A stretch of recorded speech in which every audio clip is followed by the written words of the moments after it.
Hello everyone, welcome to our last video on a 3 main deck archetype deck guides. This video is on Control Priest and you can find the other 2 videos in the description below. I think control decks are the most skill-based decks in Hearthstone. There's a lot of different varieties and matchups you're going to have to memorize to win the game. And I'm telling you, there's a game in here that tells you just how skill-based a control deck can be. Things to remember about control decks: you're most likely wanting to survive until the end game. Your goal is to outlast the opponent, especially against aggro decks. Against another control deck, it's very matchup specific. Do you need to get rid of the trickiest? Do you need to stop the priest combo? It's very match specific. Unfortunately, I don't have a lot of time to go through all that, so make sure you subscribe and comment if you want to see any specific deck matchup guides. Alright, that's all for now. Let's get right into the games. Alright, our first game is against a Paladin, and I know Paladins are usually aggressive decks, so Mind Render Lucia is not good here. So we mulligan that. Nice. In a control deck, your goal is to just outlast your opponent, and that's just a very simple way to put it. A lot of the time in control decks, it is matchup specific on what you do. For example, when you're playing against a Warlock, you need to use Mind Render Lucia to read when they have Trickiest in their hand and play it before they have a chance. And that changes for every other matchup, so look out for those.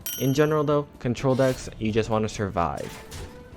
So there's a trade here. I don't mind because I have Raised Dead. It's a big part of this deck, playing Raised Dead. I do, however, have to be careful for the magic card of Oh My Yogg, so watch out for that, fellas. Oh, that's not a meta card. So I can combo now, and I think I'm going to try that. So give the coin first. Oh, okay, that's fine. Palm reading. Give the Luminance, that's amazing. If it survives, then yay.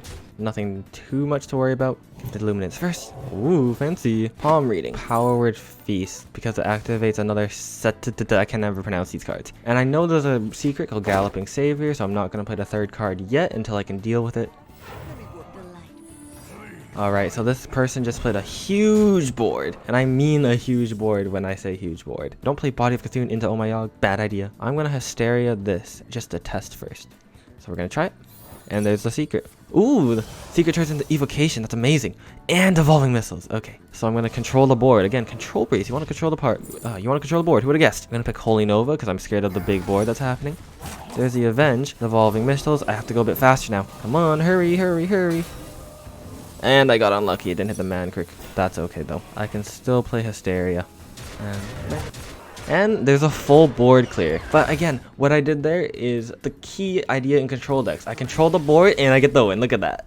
Alright, our next matchup is against a Demon Hunter, which is probably a mid-range deck. So the goal here is to be able to know when I should clear the board and when I should not. Like most control decks, you skip turn 1. Fun, fun, fun. Double jump. So this tells me it's most likely an OTK deck. Against another control deck, the control deck with an OTK would usually win against a control deck focused on purely surviving. That's because if a control deck has an OTK, it can burst down nice and quick. Rather than a control deck that doesn't have an OTK and is just surviving, it doesn't have anything to deal with that OTK. Because, you know, it's a one-turn kill. What are you going to do? Stop the one turn? Why they didn't do this last turn, I don't understand. I'm most likely not going to Corrupt Insight anytime soon, so I'm okay with just drawing a card now. Get a free Sethith in my hand. I'm surviving, but I have to consider, what does this matchup mean? What do I have to do to win against the Demon Hunter? And that's a tricky question for all control decks, because it's not the same for every deck. Like an aggro deck, you're thinking, oh man, what do I do against Mage? Oh, I'm going to hit the face. What do I do against Paladin? I might control the board a bit, but I still ultimately want to hit face. But against control decks, it's a bit different, because it's, oh, what do I have to do to not just survive, but what cards do I have to specifically look out for, so I know when to clear the board and when to just leave the board be. Throwglaive. Man, that's a card I haven't seen in a while. So I'm gonna hope Palm Reading gives me something good. I'm gonna pick Draconic Studies, and I'm gonna play it. And Talon's good, it draws me a Sarah. Problem is, I can't play a Sarah with my hand, and of course if he doesn't play a minion. That being said, if this is an OTK deck, Maw of Cthulhu is most likely going to be useless. So I want to get this out of my hand as fast as possible. So as a control deck, you're going to need to know a lot about what the decks need to do to win. For example, I know that this Demon Hunter needs this specific card, Morag Artificer, to be combined with Il'gynoth, and that'll make his lifesteal do lots of damage to me. I want to kind of combo with Seth and a Holy Smite and Psych Spirit. Let's keep going. Double Philosophy. I'm going to play a Wave of Apathy just in case. But I have a feeling I'm going to lose next turn, or in the next few turns anyways. But I also realize Blade Master Samuro is most likely useless in this. So I'm okay with just playing that and passing.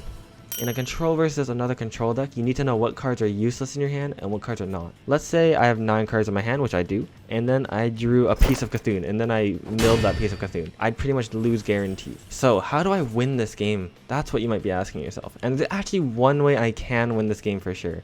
And that is if I get Mind Render Elucia and I play as Il'gynoth. There's no way this person can win after that. I don't need Condemn anymore. Get rid of it. This is where skill part of Hearthstone comes in. I need to read if this person has Il'gynoth in their hand. This person's already played 1 Morag Artificer. If I get rid of all the Morag Artificers in his hand, there's no way this person can win. So I have to be careful that I don't give him any cards that would help him win the game. So we're going to get rid of Raise Dead. It's going to give me 1 card. There we go. Mind Render Elucia. And here's the Il'gynoth. And from here, I understand there's no way this person can win. I'm going to play Morag Artificer just in case. So remember, it's not 1 yet. Actually, I shouldn't have traded the Thalnos there, by the way. His hand, which is my old hand, might have something that can just win him the game. But it's very unlikely because I had the read with Elucia and I got the Il'gynoth. Destroys it. I can't play Cthulhu anymore. That's okay.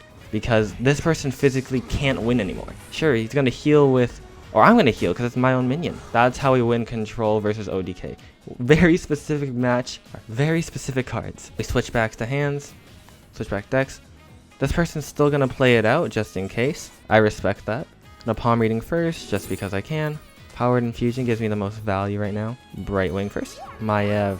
And that's tempo. I want some tempo right now.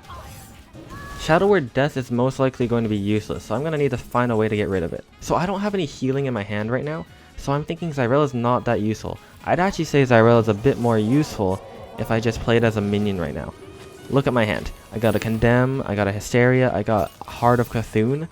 All these cards are board clears. Ysera will give me Ysera Awakens, which is also a board clear. I'm not looking too picky on board clear options. I'm just looking for some tempo to beat them down. And I know these 3 cards. The left card is the spell damage +2.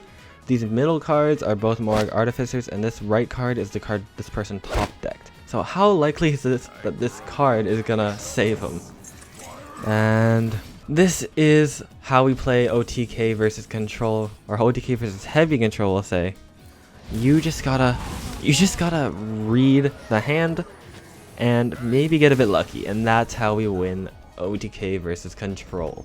Thanks for watching. If you learned something from this video, why not subscribe and leave a comment and let me know that you did. It helps a lot if you tell me that these guides work, so I know I'm doing something right. If I'm doing something wrong, why not tell me too, because I want to be doing videos that serves you the best. I've got a whole lot more beginner guides coming soon, so make sure you stay tuned for that. Thanks for watching. I'll see you next time.